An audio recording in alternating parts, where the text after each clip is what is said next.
At this stage, Russian nuclear saber-rattling is close enough to being regularly scheduled programming that it doesn't usually make it into an episode. But the last week or so was slightly different, because after a Russian military exercise, global media attention was captured by word that a new Russian superweapon had been tested. This was Russia's new Burevestnik nuclear-powered cruise missile. Putin was keen to pump it up, describing it as a missile with unlimited range and unconditional advantages. While for their part of the propaganda game, NATO arguably stuffed up a number of years back, where they decided to give the thing the James Bond-esque reporting name SSC-X-9 Skyfall. Russia's Foreign Minister, Sergei Lavrov, appeared to imply that the test of the Skyfall had shocked the world, saying, quote, "I haven't heard any response through diplomatic channels.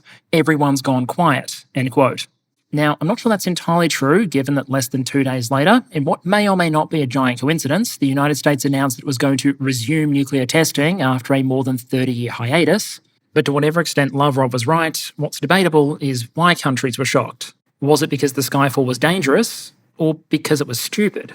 Some commentators were quick to note that the nuclear-powered cruise missile was a concept both the Soviets and US had looked at, and discarded as obsolete as far back as the mid-Cold War. A former US State Department official, now at the Arms Control Association, described the weapon as, quote, "uniquely stupid and a flying Chernobyl," end quote. With massive questions over why, in the middle of a hard-fought war in Ukraine, Russia would be diverting resources towards this thing. And so today, I want to zoom in a bit on the Skyfall, focusing not just on the weapon itself, but what it can teach us about a phenomenon I'm calling superweapon syndrome. The tendency of militaries, be they historical or fictional, to sometimes pour resources into novel or exotic weapons programs of dubious value, rather than the more boring and practical stuff that often helps win or deter wars.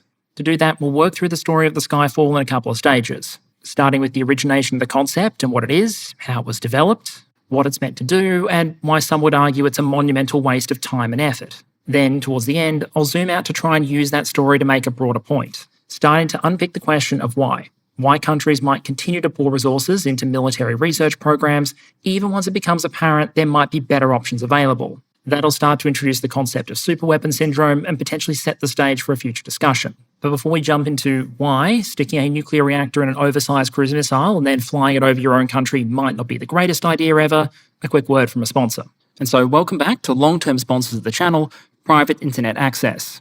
In the 2020s, I think most of us are very aware of the fact that even though networks might be global, digital environments can very much have borders. Where you appear to be browsing from can often matter. But where you're physically located doesn't have to be the be-all and end-all of that story. By using a VPN with a click, you can reroute internet traffic and change your publicly perceived IP address. For my part, I was travelling all over the place for work this last year, but spent most of that time VPN back to Australia or digitally hanging out in Canada or New Zealand. They advertise servers in 91 countries worldwide, so you're not going to be short for choice in that respect. A VPN might also be something you consider using as part of your broader digital privacy toolkit. In that respect, layering it together with other methods, like careful browsing habits and strong passwords that you change regularly, is kind of like putting flares on a stealth fighter that in most cases, you hope your opponent isn't going to be able to target in the first place. In a lot of cases, you might be fine without it. But in the right scenario, you might be very glad to have it. Private Internet Access also advertise a no-logs policy, availability cross-platform, and compatibility with a range of streaming services. And on top of that, a single subscription can allow you to cover an unlimited number of your devices. If you're interested, the link in the description will give you access to an 83% discount on a 2-year subscription, plus 4 bonus months, covered by their regular 30-day money-back guarantee. And so with my thanks to PIA as always, let's get back to it. Okay, so before we start ripping into the problems with this weapons program and what it might be able to teach others, I want to do the legwork on explaining what it is, how it came about, and why it might make a worthwhile introduction to the risks of superweapon syndrome. Because keep in mind, while there might be some voices out there that tend to fall into the trap of thinking every NATO-style system must be good and every Russian weapon must be trash, I've consistently argued that any of the major producers are capable of coming up with their winners. And if you look at our episodes on game changers in Ukraine, many of the top spots there have consistently gone to Russian systems. Everything from fibre optic FPVs, where they took the development lead in Ukraine, through to things like the Iskander TBM, a very dangerous system that doesn't really have a direct equivalent in the overwhelming majority of NATO militaries. The Soviet Union, and now the Russian Federation, is capable of designing and building very effective weapon systems. But from what we can tell, this just isn't one of them. In a sense, the Burevestnik or Skyfall is what you get when you combine two long-running areas of Russian military engineering experience: nuclear propulsion and missile systems. Russia has a long record of producing submarines and even surface ships with nuclear power plants. Whilst air forces have historically placed a lot of emphasis on standoff munitions like cruise missiles since the relatively early days of the Cold War, Skyfall glues those two concepts together to give you a nuclear-powered cruise missile. The image on the right there comes from Russian media, but given just how little we know about the power plant on this thing, treat it as indicative at best. We'll come back to some of the potential implications of how the Russians have solved the engineering problems involved a little bit later on, but for now, the basic premise is this. In any aircraft engine, you need a source of energy. In an ordinary jet engine, that's the fuel that you're burning. But in a nuclear jet, it's coming from a reactor instead. In a simple configuration like the one you see on the right there, you have air being brought into the engine, being heated up by the reactor, and then exiting out the back of the engine, providing the propulsion. Even though there isn't currently anything like Skyfall in service anywhere, that basic concept of using a nuclear reactor to propel something in the air is a very old one. Decision makers pretty quickly gravitated towards the idea of using reactors to free aircraft from their crippling addiction to airfields or the tanker boom. The US Army Air Forces stood up the Nuclear Energy for the Propulsion of Aircraft program in 1946, succeeded by the Aircraft Nuclear Propulsion program in 1951. Through its various efforts, the US investigated at least two very different types of nuclear aircraft propulsion system: environmentally cleaner but heavier indirect cycle systems, and simpler direct cycle drives that ran air directly through a nuclear reactor, saving significant amounts of weight at the cost of blowing radioactive products out the back of the aircraft constantly. Guess which one of those was considered more promising and got further along in its development effort. The closest they actually got was taking a nuclear reactor, putting it in a B-36 bomber, and then just flying it around a bit, mostly to test the effectiveness of the radiation shielding. Absolutely a case where you imagine the aircrew would have been deeply invested in the results of the experiment. Eventually, though, perhaps in a burst of sanity, the US would decide this wasn't a great idea and the program was cancelled in 1961. For their part, because the prime directive of the Cold War was apparently tit for tat, the Soviets also flew a nuclear reactor around on an airplane. This is the Tupolev-95 LAL. You can see the characteristic bulge in the fuselage for the reactor, because the Bear didn't quite have the monstrous dimensions of the B-36 and the thing couldn't quite fit. There were plans in the Soviet Union to go over to another modified version of the Bear, designation Tupolev 119, which apparently was meant to combine two conventional and two nuclear-powered engines. But like the American program, the Soviet one would be cancelled before we actually got to a nuclear-powered design. Both sides also invested development effort in nuclear thermal rockets, potentially for use in space, NERVA for the United States and RD-410 for the Soviet Union. And as for the concept of something closer to Skyfall, a nuclear-powered cruise missile, as opposed to a rocket or aircraft, we had that too. The US Air Force came up with the concept for this thing, the Supersonic Low-Altitude Missile, or SLAM. More commonly, you'll hear this thing referred to by the name of the program to develop its propulsion system, which was Project Pluto, but the core concept was in many ways similar to Russia's Skyfall, just with everything dialed up to 11. This was going to be a low-altitude, nuclear-powered cruise missile, but unlike the Skyfall, it was going to be supersonic, not subsonic, making it a nightmare to intercept, particularly by the standards of the day.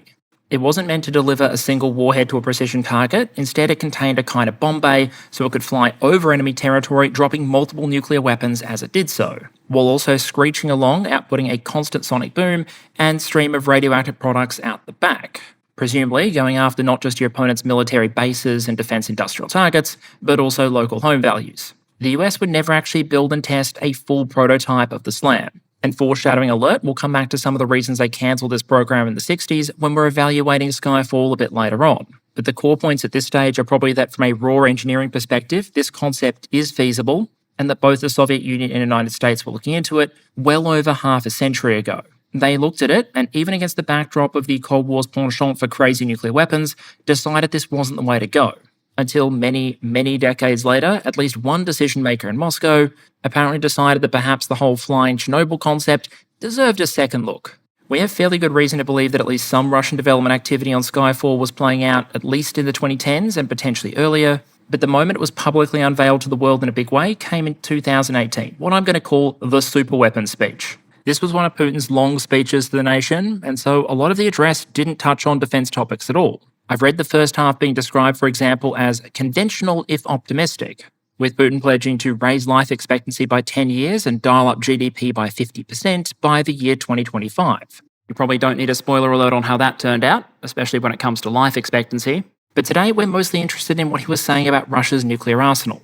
In his speech, Putin clearly wasn't a fan of the US deciding to pull out of the 1972 ABM treaty that it had signed with the Soviet Union, and said of that decision, quote, "You didn't listen to our country then, listen to us now." end quote. He went through at least 6 major Russian weapon projects, many of which we've talked about before. The Sarmat ICBM, Avangard hypersonic glide vehicle, the Kinjal aeroballistic missile, what we now know as the Poseidon nuclear torpedo drone, a laser weapon, and Burevestnik. The basic theme here is that a lot of the systems involved represented different ways you might potentially get around an opposing missile defense system. And even at the time Putin gave that speech, there was relatively good evidence that Russia was fairly deep into the test process. This image, for example, was taken in June 2018 of what was believed to be a Burevestnik test launch site. To me, it suggested a rail-based rocket-assisted takeoff, kind of like the Ukrainian Flamingo or the German V-1. In early 2019, Russian media reported the power unit for the Skyfall had been successfully tested, saying, quote, a major stage of trial for the cruise missile of the Burevestnik complex, the test of the nuclear power unit, was successfully completed at one of our facilities in January. As with many of these claimed tests, it's hard for us from the outside looking in to confirm what exactly happened and how it went. But we do have some fairly strong clues that even if there was a successful test in early 2019, things weren't all smooth sailing. For example, in August, it was reported by the Russian state nuclear agency, Rosatom, that 5 Russian nuclear engineers had been killed while testing a nuclear-powered engine. 3 other engineers were reportedly injured in the process and were in hospital at the time that the report on the right came out. The relevant test reportedly took place on an offshore platform in the Arctic at a Navy test range, and there was reportedly a small radiation spike detected in a Russian city 40 kilometres east of the test range.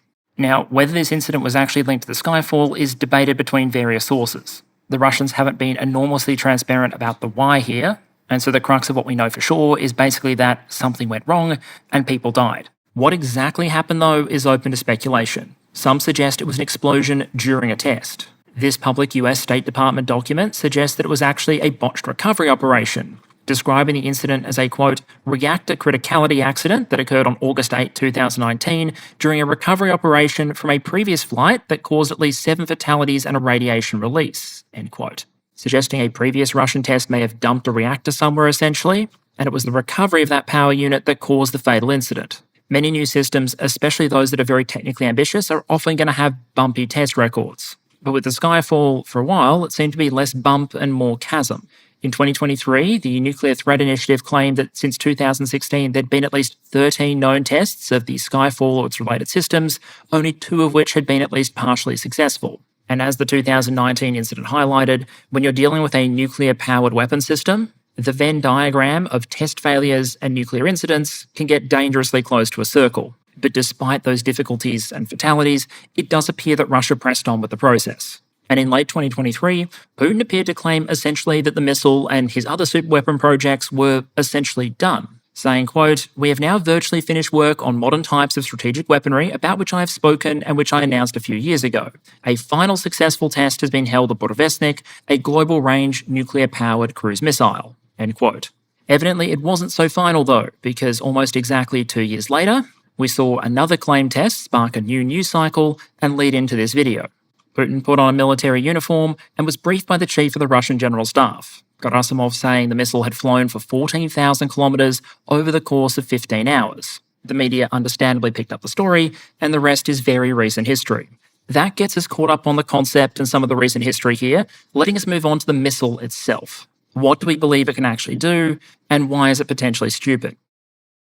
The what question is, I think, really important because, shockingly enough, there is a tendency for countries to sometimes exaggerate publicly the capability of their weapon systems. What you can see on the right there, for example, is a still taken from an animation shown on Russian state TV, ostensibly depicting the way a single Poseidon nuclear torpedo could cause an atomic tidal wave that would drown the United Kingdom. That is a level of exaggeration over and above the realistically physically possible. Akin to mate Damo claiming that he's basically the de facto Formula 1 world champion because he used to drag race his shitbox against his mate on the freeway at 2 a.m. When it comes to Burevestnik, without actually taking the thing apart or monitoring more tests, it's hard to know a lot of things for sure. But even if we adopt a blanket approach of giving the Russian defense sector as much credit as possible, I still think there are places where we can separate the plausible from what is likely just bluster.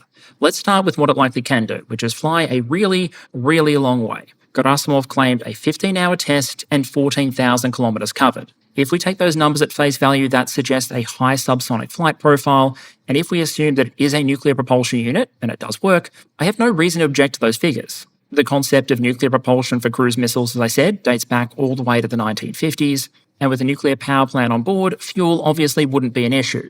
The Russians claim the missile has unlimited range, which wouldn't be technically true, or rather is only true in the same sense that a pickup truck could have unlimited range if you connected it to a fuel line and then just drove it in circles. Sure, it's never going to run out of gas, but eventually it's going to run out of something. Something's going to break, something's going to need maintenance. But functionally speaking, from a strategic perspective, what Skyfall has is probably close enough.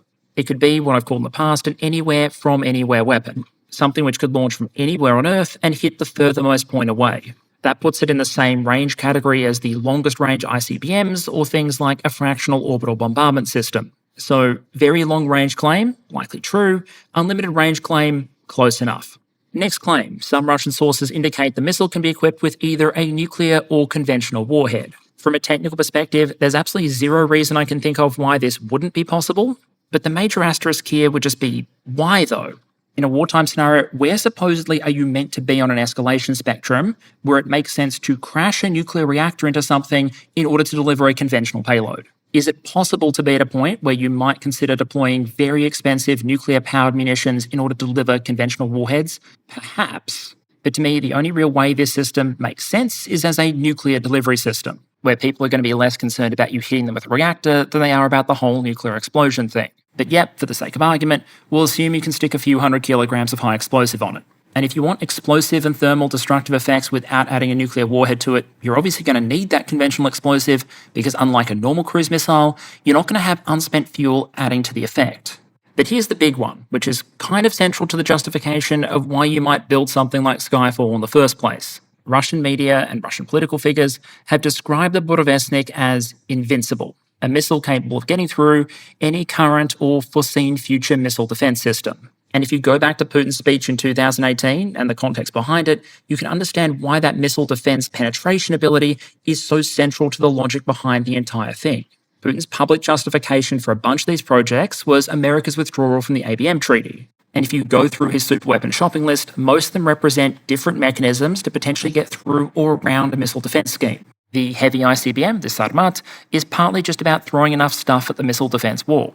It has so much throw weight, some would argue an unnecessarily large amount of throw weight, that you can just load it up with warheads and decoys and give the opposing missile defense system just too much to feasibly deal with. And because the math in missile defense is so often heavily slanted against the defender, intercepting is a lot more expensive than attacking, it would conceivably always be possible for Moscow to respond to a US missile defense buildup by just adding more Sarmats or Yars to the force. If America adds 100 more interceptors, just add 10 new ICBMs and dare them to do it again. Avangard, the hypersonic glide vehicle, appears to have taken a bit of a different approach. Instead of providing a missile defense system with more targets, you provide it with more difficult ones. As we discussed in the episode on hypersonics, a HGV would be both extremely quick, but also is meant to be maneuverable, which places some pretty obscene demands on either how many interceptors you're going to have and where they're positioned, or the performance those interceptors are capable of. Plus, the HGV, like Avangard, if you could make it to work and integrate it with older missile designs, might also provide you a way to upgrade your legacy inventory to give it more missile defense penetrating capability, if that's what you thought you needed, potentially without all the expense of building an entirely new fleet of missiles. And then there was Poseidon, which took its own very different, I'd argue, strategically dangerous track, but which does have a certain kind of sense behind it. The idea here was that instead of trying to go through or around a missile defense system, you go under it. You put a big nuclear warhead in essentially a nuclear-powered drone torpedo, with the deterrent threat being that if a nuclear war breaks out, you might sail this thing into the harbour of a major city and set it off. There are, of course, limitations there. The system is not going to get to target anywhere near as quickly as an ICBM or HGV. It's also not going to be particularly useful if you want to hit a target that is not right on the coast. But at the same time, tracking and intercepting something this size, this speed, submerged is going to be an absolute nightmare. And given how many countries have some of their most valuable and popular cities on the coast, as a strategic deterrence tool with more than a dash of paranoia to it, the concept works. And there's absolutely no reason from a technical perspective not to believe the Russians are fully capable of doing this. If you can build a nuclear-powered submarine, there's not much reason to believe you couldn't eventually build a nuclear-powered drone torpedo. So between those three systems, the approaches are roughly through it, around it, or under it. What about Skyfall? At its core, the Russian Defense Ministry publicly appears to be claiming that just being a low-flying cruise missile is going to be enough. Quote, A low-flying and low-observable cruise missile carrying a nuclear warhead with an almost unlimited range, an unpredictable trajectory, and the capability to bypass interception lines is invincible to all the existing and advanced air and missile defense systems." End quote. So basically, according to the Russian Defense Ministry in Russian state media, this thing would be able to fly relatively low. It would be able to take a circuitous path to its target in order to maneuver around known air defense locations because it has all that range to work with. And that would make it quote-unquote invincible to air defense systems. By almost any standard, that is a very big claim to make. And I'll note that recently when Russian state media started quoting a Western figure on the capacity of the system, the actual claim they put forward in the text was that the missile could not, quote, "be intercepted by anti-ballistic missile systems," end quote. That is a massive bloody difference, because the traditional enemy of cruise missiles isn't terminal or mid-course ballistic missile defense systems that might cost millions or tens of millions of dollars per shot. It's normal air defense systems that more countries tend to have, that they tend to have more of, and which tend to be cheaper. Cruise missile defense can be the responsibility both of fighter and interceptor aircraft and also ground-based air defense systems. The Soviet Union, for example, partly came up with the MiG-31 interceptor not just to hunt American bombers, but also American cruise missiles. While in Ukraine, we've seen that plenty of missile-based air defense systems that don't have any capacity against ballistic targets can be used against cruise missiles. Think NASAM's firing AMRAAM or the German IRIS-T. Subsonic cruise missiles in particular are going to be very feasible for a lot of fighter aircraft to catch. And while it's possible to theory-craft this approach of using circuitous routes to maneuver cruise missiles around opposing air defenses and get through to targets, the experience we've seen so far in Ukraine for both sides is that while that can work, a lot or even most of the time, it doesn't. You'll know that while I tend to advise taking any numbers and data released by a country at war with a grain of salt, the patterns in that data, rather than the raw figures, can sometimes be very interesting. And looking across multiple reports and estimates of the number of long-range munitions the Russians have launched against Ukraine and how many of those have been neutralized or intercepted, there is a fairly clear pattern. For ballistic threats, claimed interceptions tend to be very low. Similarly, hyper and supersonic missiles appear to be relatively difficult targets. But Ukraine pretty universally claims to bring down a majority of the subsonic cruise missiles, the likes of Caliber and KH-101. We have evidence that missiles being hunted not just by Ukraine SAMs, but also the likes of its F-16s as well. And while yes, Ukraine isn't a perfect analogy for every other NATO military, in that it doesn't have a lot of ballistic missile defense systems, nothing really beyond the capability of a terminal system like the PAC-3 Patriot, I think the truth is A, most NATO states don't have mid-course interception capabilities either, and that B, countries like the United States that do have those kind of capabilities tend to have far fewer of them than they do traditional air defenses. Compare the number of fighters the US has compared to its THAAD batteries, for example, and you'll see what I mean. The basic argument here is that subsonic cruise missiles are not reliably survivable against a capable air defense system. And incredibly, Russian media appears to agree. Recently, when there were rumors the United States might be considering the transfer of Tomahawk cruise missiles to Ukraine, for example, Russian state media carried the headline on the right there, "Tomahawk missiles will easily be shot down by new defense systems," which included a quote from a retired US colonel saying that, quote, "it's slow and easily shot down by any state with reasonable air defense systems," end quote. So here's a question. If a subsonic low-altitude cruise missile capable of flying complex routes is easy meat for a modern air defense system, what does that mean for a low-altitude subsonic cruise missile capable of flying circuitous routes, but also happens to be considerably bigger on account of it carting a nuclear reactor around? A lot of militaries seem to understand that cruise missiles can have a penetration problem, and they've generally adopted at least one of three solutions. Option 1, you reduce the visibility. You stick with the subsonic missile, but you introduce very low observability features, so your opponent is going to struggle to detect it, and if they do detect it, might detect it too late or without enough precision to facilitate targeting. This is the approach behind things like the American JASSM or the Franco-British Storm Shadow. Option 2 is you again cut down detection time and complicate interception, but by going really, really fast. This is the domain of supersonic missiles like India's BrahMos or hypersonic glide vehicles like the Chinese DF-17. Finally, you can try and put the numbers game back on your side by going smaller, more affordable, and just launching more of the things. Instead of building a single $1 million plus cruise missile with a 500 kilogram warhead, you instead build $10,000, $100,000 cruise missiles with 20 or 50 kilogram warheads. That both complicates detection because they're smaller and interception because you have more targets to deal with. The Ukrainians have adopted this approach with their various missile-drone hybrids, essentially. Think things like Peklo or Palyanitsa. And some NATO militaries are moving in that direction with requests for affordable air-launched cruise missiles or cheaper ground-launched systems like Crossbow.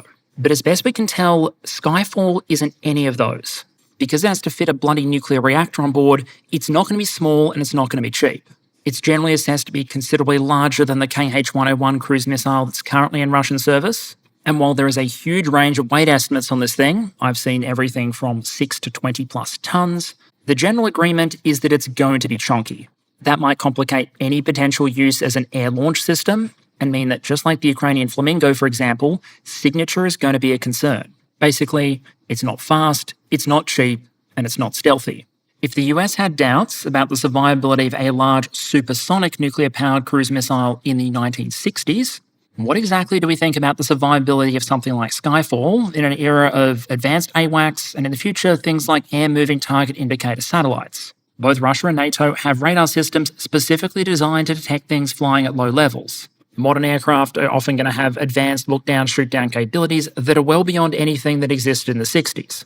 And modern interceptors and air defense missiles are, again, leagues ahead. That's not to say that some missiles wouldn't end up hitting their targets. Russia's Shahed-style drones are not particularly challenging to detect or shoot down, but some do make it to their targets because a large number of them are in use and no air defense system is perfect. But if you're billing Skyfall as an air defense penetrating weapon, I think we have reasons to press X to doubt. And on occasion, we've seen some Russian commentators seem to implicitly accept that. Back in 2019, for example, one Russian military commentator described the Burevestnik using the V word. He called it a vengeance weapon, something which could be used against remaining opposing industrial defense targets after a general nuclear exchange has already occurred and most of the air defense system of your opponent is in nuclear ruins.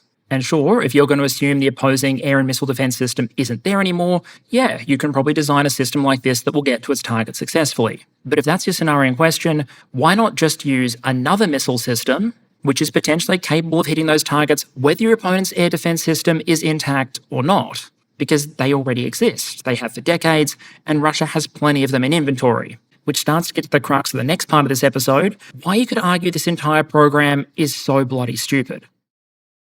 Keep in mind that generally, when it comes to evaluating military systems, I'm going to be coming at this from a particular angle, which is defense economics focused. And that can absolutely make a difference. If you primarily operate a weapon system in a video game, you're probably going to be mostly concerned with the hard factors. If it's a tank, what's the firepower, what's the protection, what's the mobility? If you operate a system in real life, you might start to care about soft factors as well. How easy is it to maintain? How comfortable is it to operate? Whereas the defense economics perspective starts to consider whether or not, from a national perspective, a particular piece of equipment is or isn't a good investment, a good use of finite available resources. That doesn't automatically mean the cheapest wins, nor that the most capable wins. It would be cheaper to re-equip NATO's armoured formations with Bob Semple tanks, for example, than it would be to build next-generation MBTs. But their performance would be so awful that you'd arguably be better off taking their highly trained crews and using them as infantry instead. Similarly, if someone comes up with a really good next-generation MBT design, but it costs $250 million per unit, I'm going to say the sacrifices the rest of the force would have to make in order to afford that thing just wouldn't be worth it. From that point of view, both systems are trash, but in their own way. To illustrate the problem with the Skyfall then, I'm going to roll out a previous simplified set of criteria we've used in the past to evaluate whether or not a system is obsolete. Albeit in this case, potentially obsolete before it's introduced. Question 1. Can it fulfill a militarily useful purpose? Question 2. Can it fill that purpose more effectively and efficiently than some other system or combination of systems? And then question 3, even if it is the most efficient option for that mission, is the mission important enough to be worth the cost of getting this thing to do it? Skyfall, I'd argue, might limp across that first criterion and start to faceplant once you get to 2 and 3. If you consider its purpose to be reinforcing deterrence by threatening to deliver nuclear warheads, then yes, that is a valuable mission and it can probably accomplish it. Can it reliably do it through the teeth of an enemy air defense system? Perhaps not. But the more problematic question is, can it do it more effectively and efficiently than the alternatives? And there, the nuclear power plant that is at once the Skyfall's distinguishing feature and greatest strength is arguably its greatest weakness. Because if we look at just 2 primary competitors for that nuclear delivery role, ballistic missiles and conventionally powered cruise missiles, neither of them have that feature. From an engineering perspective, what choosing the nuclear power plant option gives you is very simple: range. But you have to pay for that range in rubles, you have to pay for that range in weight, and you have to pay for that range in environmental risk. Depending on the design of Skyfall's engine, which to be clear, we do not know at the moment, it's only rumoured, the thing may or may not be spewing at least some radioactive byproducts out the back whenever it flies. The Cold War-era American SLAM would have operated in that way, although it's possible to conceive a nuclear power plant that doesn't have that drawback. What you can't really get around are the implications of flying a nuclear reactor around and what's potentially going to happen if something goes wrong. In a civilian nuclear context, a reactor can be positioned inside a containment building. So in a worst-case scenario, if something goes wrong, not just do you already have people on station to try and manage and avert the problem, if they can't, you've already got a protective structure around the result. In the case of a nuclear-powered ship or submarine, if something goes wrong, presumably the vessel is either going to sink or can be made to sink. Water is a relatively good form of radiation shielding, and there's known to be a shit ton of it in the ocean. But if a nuclear-powered cruise missile goes down, perhaps somewhere over Russia during the testing process, it's probably going to splat somewhere. And while there might not be a huge amount of nuclear material on board, there's still going to be considerably more than a conventional missile carrying exactly zero. So you're building a more expensive, more complex system that has to be larger, that has to be heavier, and also has additional risks associated with it, and in exchange you get range. The question is, do you actually need it? A lot of the cruise and ballistic missiles in Russian inventory are already capable of taking either conventional or nuclear warheads. That includes Kalibr, it includes KH-101, it includes Iskander. Some of those already have some legs on them. A lower-end estimate on the KH-101, for example, from the CSIS, puts it at about 2,800 kilometres. We've got some circles drawn on the map there showing that with that kind of range, you can easily hit the likes of the UK or France from within Russian territory, or all of South Korea, Japan, or Beijing, launching from eastern Russia. Higher-end estimates go up towards the 3,500 kilometre mark or even beyond. With that kind of range, you could fairly easily hit the likes of Spain and Portugal with a launch from Russian territory and have so much range to play with that against a lot of these European targets, you could get bloody Mr. Squiggles to do your mission planning to get you around any air defence systems and still have range to play with. We have good reason to believe those kind of ranges aren't just Russian propaganda because other countries have absolutely built cruise missiles with those kind of ranges. America's old AGM-129, for example, which was decommissioned in 2012, reportedly had a range of about 3,700 kilometres, meaning I think it's reasonable to assume that against most potential nuclear targets in Europe, if not the continental United States, Russia already has a cruise missile delivery option available without the baggage of a nuclear reactor. It could use smaller, cheaper missiles that are harder to detect, that it already has in production, and which in a lot of cases can be air or sea launched. And if for some reason they really wanted an intercontinental cruise missile specifically, one that could fly from Russia to the continental United States, then again, history suggests you can do that without requiring a nuclear power plant. The US managed to field an intercontinental subsonic cruise missile in the late 1950s. That was this thing, SM-62 Snark, and they were actually developing a supersonic intercontinental cruise missile, SM-64 Navajo, before that was cancelled in 1958. Now, to be fair, Navajo wasn't meant to be a low-altitude system, like Burevestnik, Tomahawk, or SLAM. It was meant to cruise towards its target at about 3 times the speed of sound at 60,000 feet. The Soviets also worked on a supersonic intercontinental cruise missile in the 1950s, the Burya, and they actually successfully tested theirs. It first flew in 1957, with the last test flight taking place in December 1960. Now, of course, even using modern technology, there would be some difficulties building a direct equivalent to the Skyfall using conventional propulsion, especially if you wanted it to fly at low altitude for long distances and get a range of at least 14,000 kilometres. But against a lot of targets, if you want long enough range at relatively low cost with a lot of flexibility, the options are either already there or could readily be developed. Not least of which, because when you look at a lot of the conventionally powered cruise missile options, they're deployable from other platforms that can get them closer to the target. Think submarines or aircraft. But even if you don't want to go with that option, perhaps you're worried about the launch platforms being detected or destroyed, for example, focusing just on cruise missiles as a potential alternative to Skyfall misses part of the point. Because from a historical perspective, it wasn't the conventionally powered cruise missiles that killed the nuclear ones. By the time it was playing around with Project Pluto, its nuclear-powered ramjet program, the United States had already cancelled the Navajo and was retiring or had retired the Snark. What largely killed them were their inherent drawbacks, coupled with the new challenger, the ICBM. Even by the standards of the new Cappy 1960s, which gave us Fallout-style creations like the Davy Crockett mini-nuke, for some in the United States, what the SLAM nuclear-powered cruise missile represented was a step too far. Some of the concerns were practical. How do you test the thing? Where in the United States are you happy constantly raking with sonic booms and radioactive exhaust? While other worries were more strategically fundamental. Was this a destabilizing weapon? And whether it was or wasn't, from a PR and ethical perspective, did it take a step or 10 too far? But if you go back to the news coverage at the time of SLAM's cancellation, you won't find a focus on those sort of concerns. In this New York Times article from July 1964, the focus wasn't on nuclear exhaust or the potential international blowback to the weapon. It was, in the end, the military decided they didn't want it. As the article put it, quote, "The cause of the project's death is a combination of indecision, indifference, and a lack of support by the Defense Department. Despite months of prodding from the Commission, Congress and the military services, the top leaders of the Defense Department were not ready to declare that there was a firm military requirement for the missile if developed. The Pentagon, like the Soviet military at the time, essentially decided they had better options. ICBMs, which were rapidly developing at the time, appeared to offer much faster time to target, significant payloads, and a very, very difficult target for enemy air defense systems. And that decision was reached at a time when missile tech was nowhere near the level it's at today. Modern ICBMs can use solid fuel and so take off rapidly. They can have massive payloads, huge ranges, have grown considerably more accurate. And as nuclear arsenals evolved, your traditional pad or silo-launched ICBM was also joined by other systems. SLBMs gave countries, including Russia, a survivable second strike option. Plus, if a submarine was willing to risk manoeuvring relatively close to an enemy coastline, potentially low warning time shots as well. The game changer in terms of the viability of ballistic missile defense was the advent of the MIRV. To intercept a cruise missile, you only have to intercept one target, and if you miss it, it only hits one target. But unless they could be intercepted very early in their flight profile, MIRVs gave countries the ability to turn ballistic missiles into multiple threats to be intercepted. As the Cold War went on, the ability to quickly deliver nuclear strikes, including at a tactical level, was provided by other systems. Conventionally powered but nuclear-tipped cruise missiles were a flexible option that could be deployed on air, land, or sea platforms, while smaller, short, medium, and intermediate-range ballistic missiles would still pose a major defensive challenge while also being more affordable and presenting less warning time than the full-size ICBMs.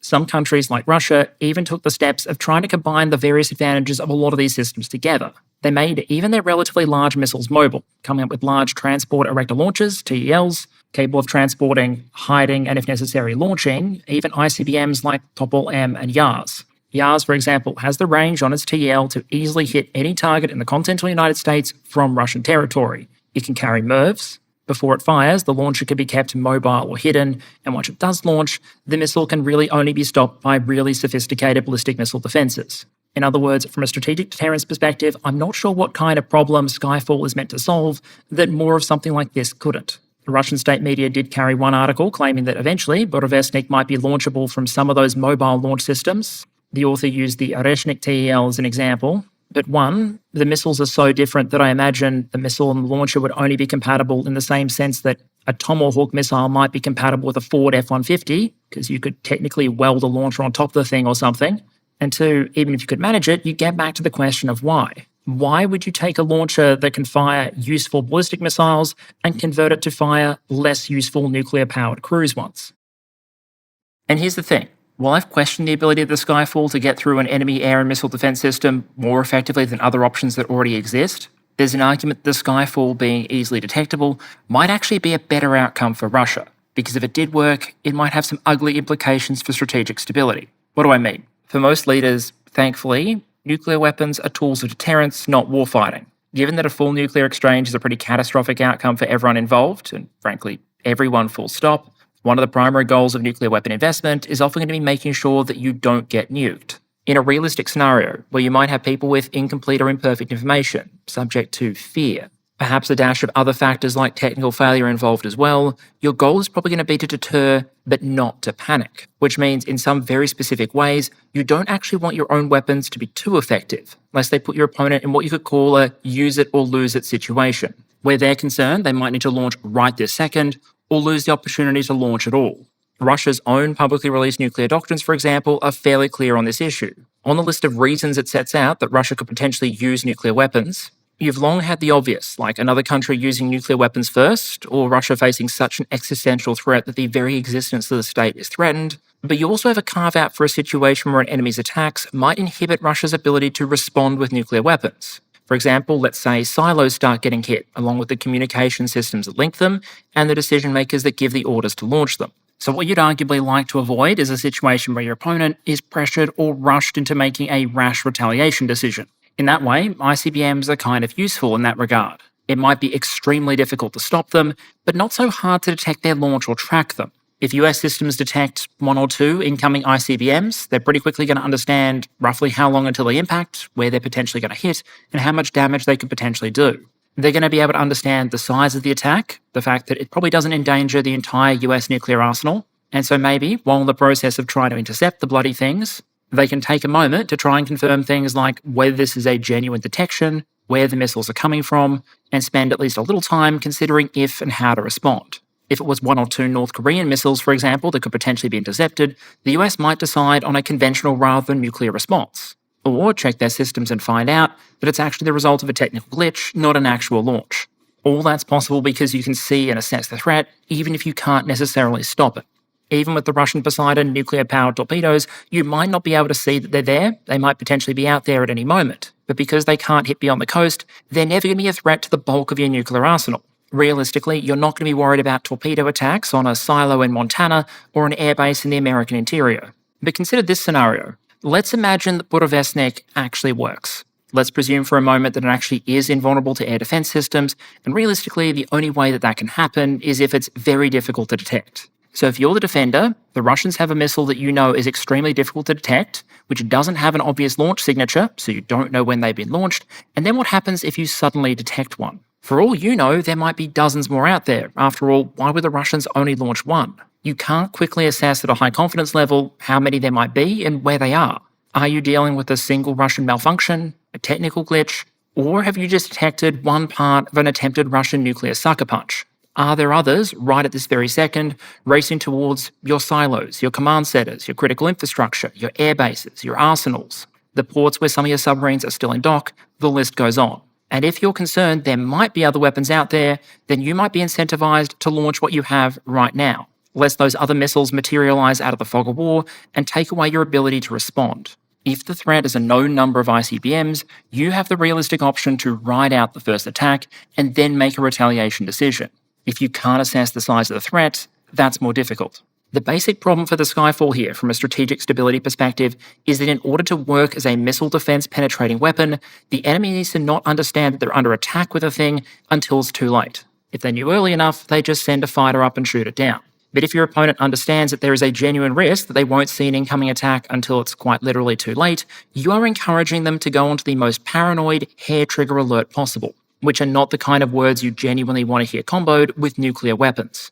Because if nothing else, you're increasing the odds your opponent will retaliate, quote-unquote, and hit you with nuclear weapons in response to an attack that you never actually launched, whether it's the result of a technical glitch or them just misreading your intentions or some action you take. I'm not sure about you, but I don't think I'd be putting a system that potentially increases the odds of my country being glassed, essentially by accident, near the top of my investment priority list. If you believe that one of the core objectives of nuclear weapons is to deter nuclear war, then in some respects you could argue that the better Skyfall is at being a nuclear weapon, the worse it is at a core job of nuclear weapons.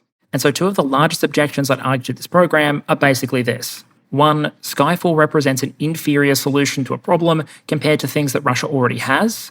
And secondly, I'd argue the claimed problem that the missile is trying to solve, the need to protect the deterrence value of Russia's nuclear arsenal against America's missile defense capabilities, doesn't exist as an actual problem. Depending on how you count, Russia has either the largest or second largest nuclear arsenal in the world. For all its military failings in other areas, it does essentially have the capacity to end human civilization as we know it, and it's had that capacity for decades. Even if missile defense systems improved quantitatively and qualitatively to the point where they could intercept 80% or even 90% of Russia's warhead inventory in a full counter-value strike, that would still potentially mean dozens or hundreds of targets being hit.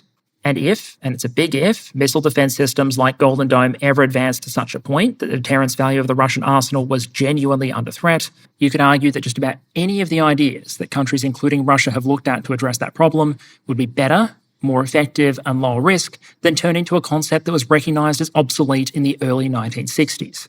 Skyfall is a superweapon in search of a problem. Putin has bragged that it is a unique weapon system that no other country possesses, and that's true. But it's not because Washington, Beijing, or even Paris and London lack the capacity to build an equivalent. It's because all of them see no bloody reason to do so.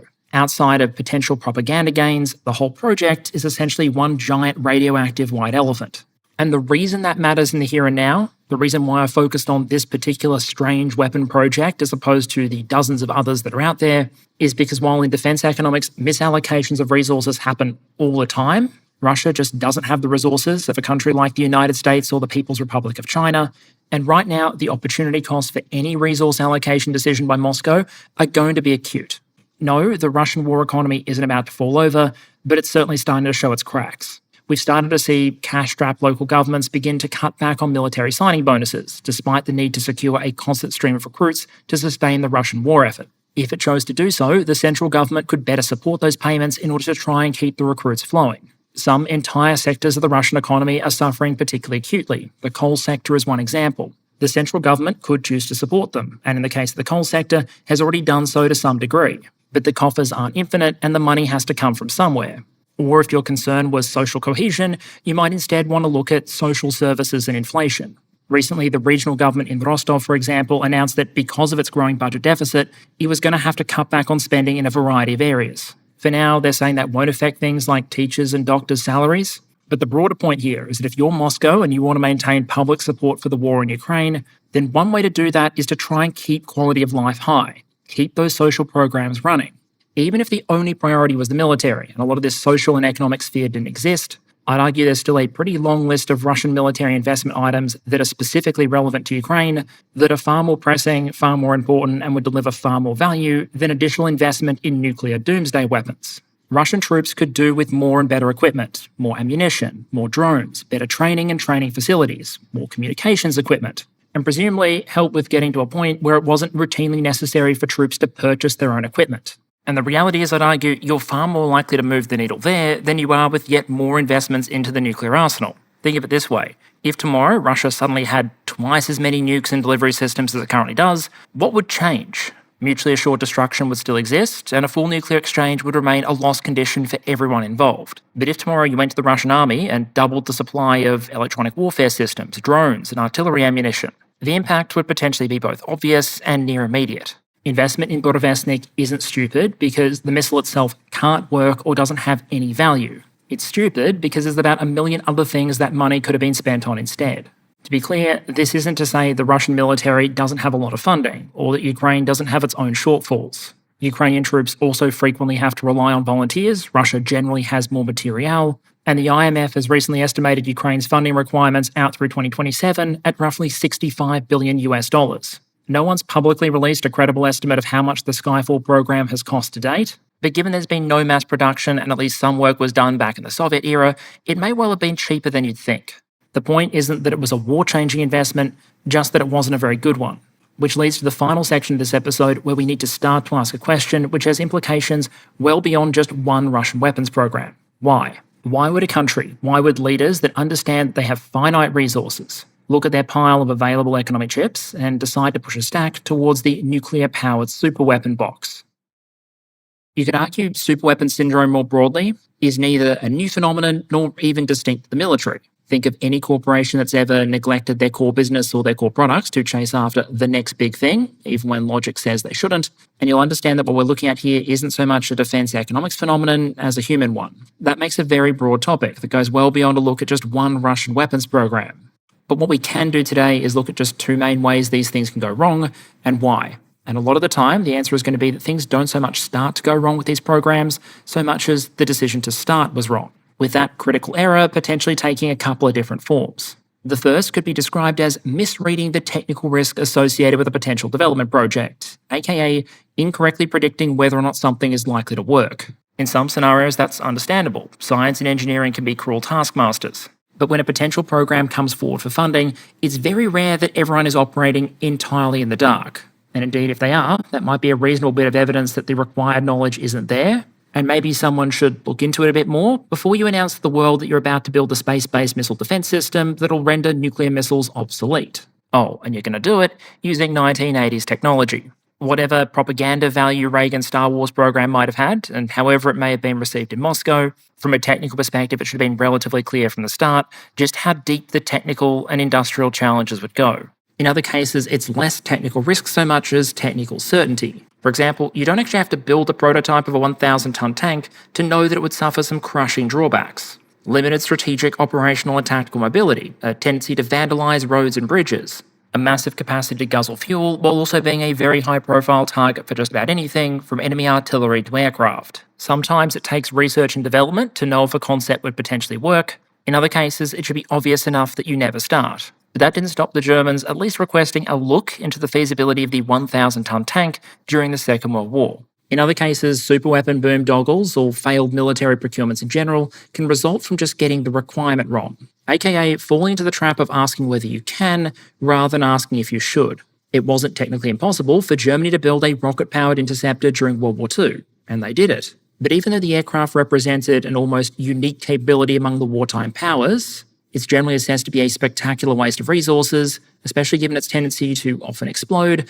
or sometimes melt its pilots. Japan's super battleships of the Yamato class were undoubtedly impressive. Germany's Bismarcks were much smaller, but still captured a lot of public notoriety and attention. But in both cases, they arguably represented a massive sink in resources that would have been better spent elsewhere, which highlights a tendency of some superweapon projects to come up with something that might be technically extremely impressive, with an immense opportunity cost for the war effort or the economy. A decent example here might be Germany's V-2 rocket program during the Second World War. There is absolutely no doubt that by the standards of its time, the V-2 was technically exceptional. Forgive me if you've heard this before, but for the time, it had significant range and was basically impervious to interception. It was fast, basically unstoppable, had significant propaganda value, but relative to its cost, not a huge amount of military value.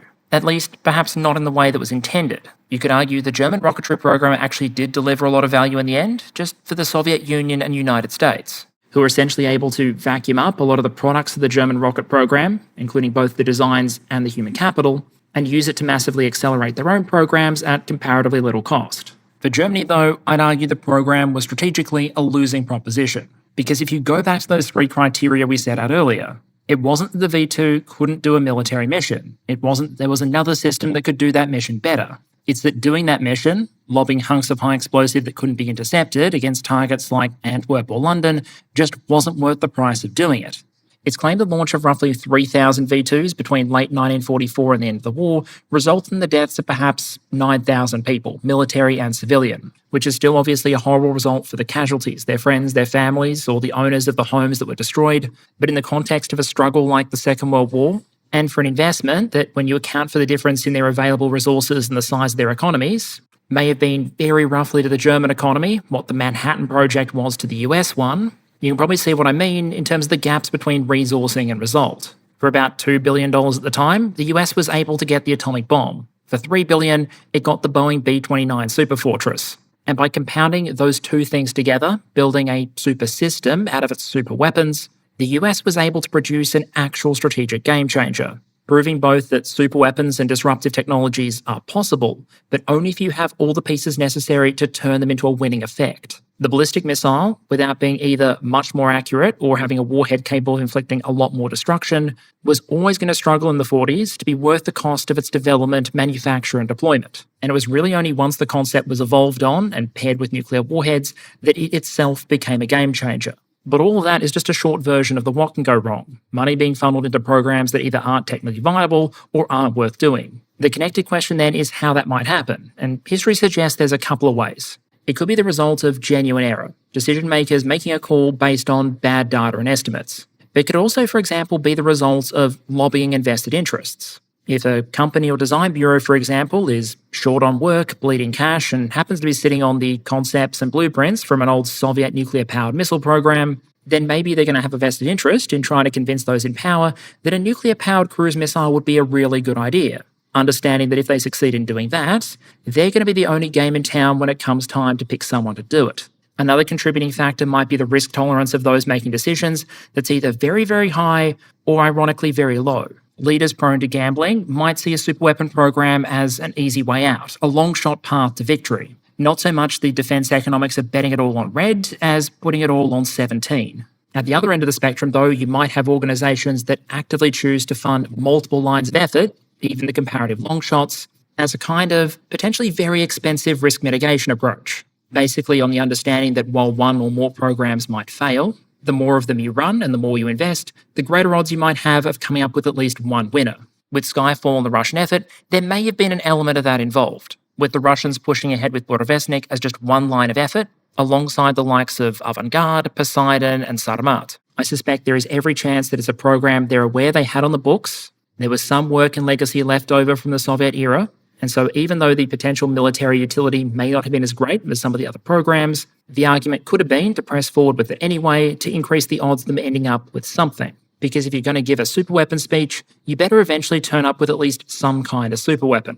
Even once a program that shouldn't be started is started, however, in a lot of cases, most of the damage isn't done yet. But countries might continue to throw good money after bad for a variety of potential reasons. There could be organisational inertia, vested interests, a desire not to admit that perhaps a mistake had been made, or just poor evaluation processes. But that's an entire topic unto itself that we probably can't afford to unpack today. Instead, I want to pivot back from the general case, back specifically to this Russian one. What are some of the motivations for Russia specifically pushing ahead with the development of this thing, and how potentially should other countries respond? The big thing to say about the decision to pursue the Skyfall from a Russian perspective is that most of what we've been talking about so far comes at this from a very military utilitarian angle. I've basically been explaining why, from a raw utilitarian perspective, Skyfall probably isn't worth the cost that's gone into it, whatever that cost might be. But when we're trying to understand why countries do what they do, or carry out the projects they carry out, the decision-making behind it isn't always going to be based on raw military logic.